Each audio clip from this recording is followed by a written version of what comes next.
l'impérialisme, un combat de longue haleine qui sera développé par le camarade Relwende Contouré. Et la deuxième thématique, c'est la responsabilité du peuple dans le triomphe de la RPP, donc la révolution progressiste et populaire, qui sera développée par moi-même. Il faut dire que ce sont des activités que le RISA organise déjà depuis sa création en février 2023. Mais cette année encore, parce que chaque année nous essayons de varier les thématiques. Cette année, nous avons vu que le 1er avril, lors de la montée des couleurs, son Excellence le capitaine Ibrahim Traoré a annoncé clairement que nous sommes en révolution. Et cette révolution-là, c'est la révolution progressiste et populaire. Et justement, ils sont nombreux les Burkinabés qui attendaient ce décret du président, j'allais dire ainsi, pour engager l'ensemble de la population à aller vers la révolution, parce que véritablement, c'est la seule voie qui puisse nous permettre aujourd'hui de sortir du système dans lequel on avait maintenu notre pays, du système dans lequel on maintient la plupart des pays africains. Mais on ne peut pas réussir cette révolution-là si le peuple n'est pas porteur du projet du président. Je dis souvent que c'est comme si nous étions dans une chorale.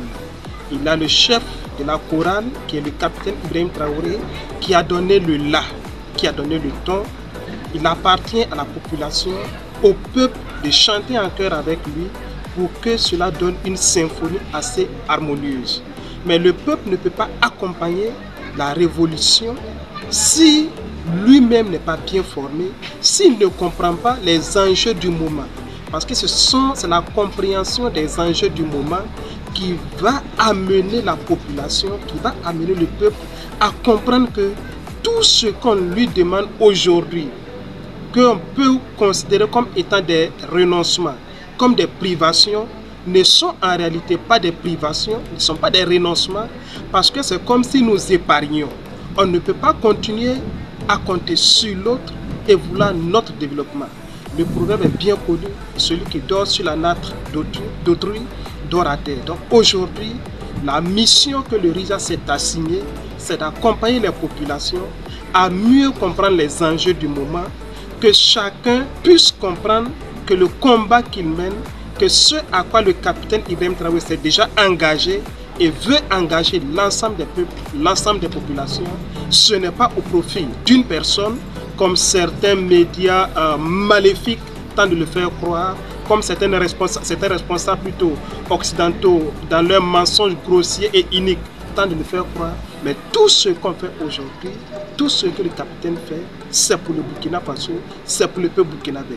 Il est possible, le capitaine l'a dit, qu'on soit dans un pays comme le Burkina Faso et qu'on vive heureux, c'est bien possible.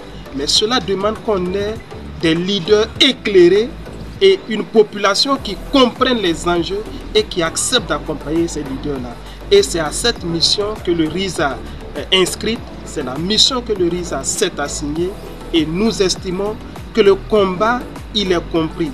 Au départ, la mayonnaise n'avait pas assez pris, mais aujourd'hui, on sent que de plus en plus, ils sont nombreux ceux-là qui ont foi en ce que le capitaine Ibrahim Traoré fait et nous devons continuer également dans la sensibilisation pour que personne, quel que soit son statut social, quel que soit son niveau d'instruction, ne dise pas qu'ils ne comprennent pas certaines questions parce que ce sont des questions de géopolitique, de géostratégie. Tout le monde doit comprendre pour pouvoir se mobiliser et que le Burkina Faso, dans 5 ans, dans 10 ans, fasse rêver des pays présentés aujourd'hui comme un Eldorado.